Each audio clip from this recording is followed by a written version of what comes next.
दोस्तों, हर साल 26 जनवरी को हम गणतंत्र दिवस मनाते हैं। इस दिन का महत्व इसलिए है कि 26 जनवरी के दिन हमारा संविधान लागू हुआ था।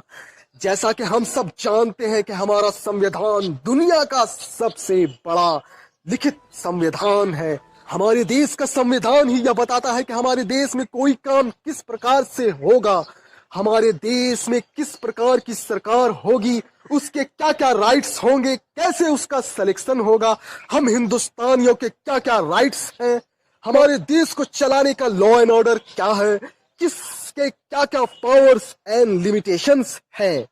हमारा संविधान ही यह बताता है कि हिंदुस्तान एक रिपब्लिक देश है, डेमोक्रेटिक देश है। हम सिटीजन्स के क्या क्या फंडामेंटल राइट्स हैं। दोस्तों, क्या हमने कभी इस बात पर गौर किया है कि अगर हमारा संविधान लिखित नहीं होता तो क्या होता?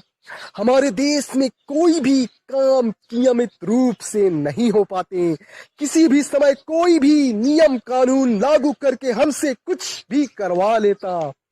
यही वजह है कि आज कोई भी सरकार इतनी आसानी से तो कोई बिल पास करवा लेती है, लेकिन जब उसे लागू करने की बात आती है तो हम हिंदुस्तानियों के राइट्स उन बिल को लागू करने से रोक देती है, चाहे वह एनआरसी हो, एमपीआर हो या कृषि बिल हो।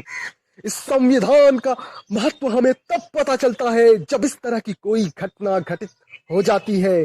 हमें तहे दिल से डॉक्टर अंबेडकर को सलाम करना चाहिए, जिन्होंने इतनी जद्दोजहद करके हमारे देश के संविधान का निर्माण किया।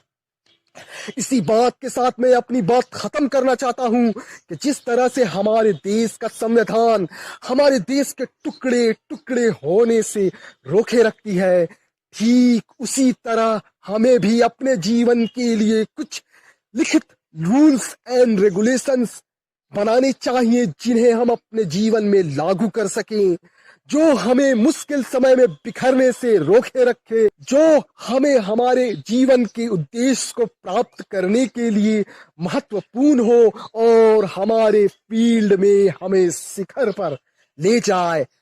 दोस्तों, अंत में चलते चलते आंखों में खुशी लबों पर हंसी, आंखों में खुशी लबों पर हंसी, गम का कहीं नाम ना हो। ये दिन लाए आपकी जिंदगी में, ये दिन लाए आपकी जिंदगी में इतनी खुशियां कि जिसकी कोई शाम ना हो। वीडियो अच्छी लगी हो तो लाइक और शेयर कर कर अपना प्यार जताना ना भूले। धन्यवाद।